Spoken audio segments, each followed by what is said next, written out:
Երկրի վրա քայլող քաջ առյուծները և երկնքում սավառնող հերոս արծիվները։ Հեղինակ Մատինա Մարինե Մանուկյան։ Վլադիմիր Ստեփանի Նարինյան։ Ապրիլյան պատերազմի անմահ հերոս։ Ծնվել է 1996 թվականի փետրվարի 17-ին Արմավիրի մարզի Մեծամոր քաղաքում, բայց մեկ տարի անց 1997 թվականին ընտանիքով տեղափոխվել են Արցախ, Մարտունի, Կարվին թաղամաս։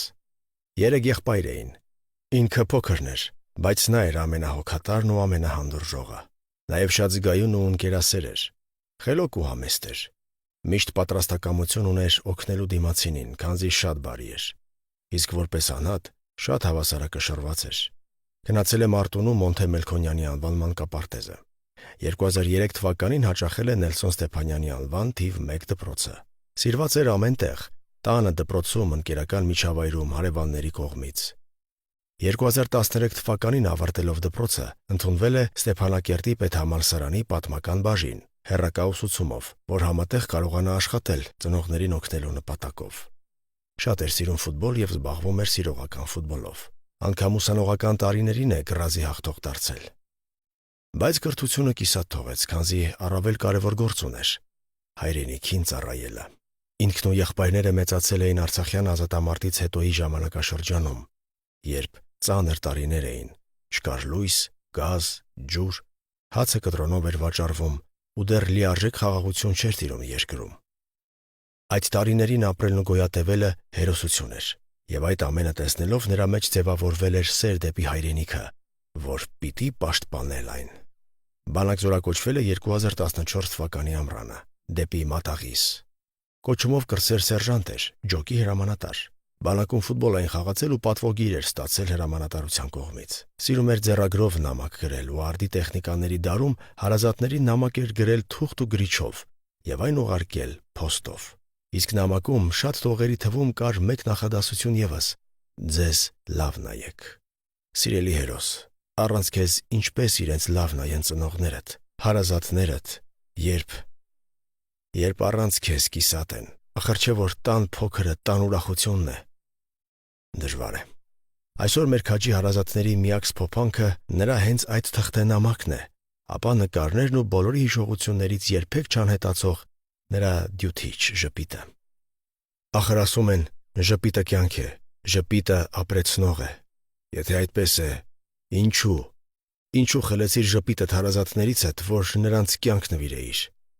Թեպետ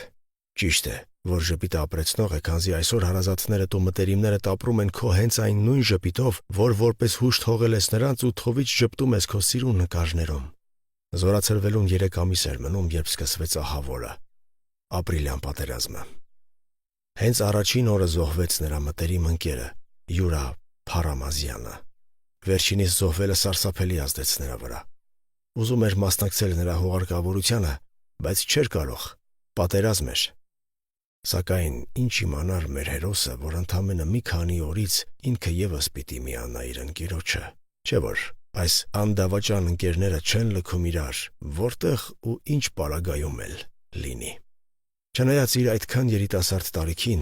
բայց կյանքը տվեց հանուն հայրենիքի, նրա սիրտը կանգ առավ ոչ թե միայն մի ընկերոջ համար, այլ ողջ ազգի համար։ Նա մարտնչել է արիաբար, կռվել մինչև վերջին շունչը։ Մարտական դիրքում ընթացող մարտի ժամանակ ոչնչացրել է մեծ քանակությամբ թշնամիների ու կասեցրել հակառակորդի առաջխաղացումը դեպի պաշտպանության խորքը, պատասխան գրողներ տալով նրան։ Իրեն դրսևորել է որպես իրական ու անպարտ հերոս։ Սակայն սրտի խորը ցավով պիտի նշեմ, որ նա զոհվեց ապրիլի 5-ին ու միացավ հավերժի ճամփորդ դարձած մյուս ընկերներին։ Նա անկավ, հավերժացավ, բայց մնաց անպարտելի, ոսոխի առաջ չծնկեց ու չնահանջեց։ Փառք ու խոնարհում քեզ, մեր անվախ հերոս։ Նա հետմահու պարգևատրվել է ՀՀ արիություն և ԼՂՀ մարտական ծառայություն մեդալներով։ Հենց մեքենայի մոտ է զոհվել։ Ընկերոջ հաց տանող Գոռ Կիրակոսյանի հետ նրա տեղ հասցրած սնունդն էին դատարկում կատաղի թշնամու տեղացող արկերի տակ։ Ոչ մի զինվորի չէր թողել դուրս գալ կացարանից ու մենակ էր գնացել Գոռին օգնելու և երկուսով հենց այդտեղ էլ հավերժացան։ Հավերժացան առավոտյան ժամը 11:30-ին։ Այդպես էլ չիմանալով, որ կես ժամ անց 12:00-ին կնքվեց հրադադար և հայը հաղթանակած դուրս եկավ այս դավադիր պատերազմից։ Խոնարհում ես մեր երկու խիզախներին։ Այսուհետ մեզ միայն խաղաղություն է պետք։ Շատ հետաքրքիր մի դրվագ կա մեր հերոսի կյանքից, որը չգիտեմ զուգադիպություն համարել, թե ճակատագրի դիպված կամ քմահաճույք։ Նա տարիներ շարունակ կարմրամազ մի կատու էր պահել։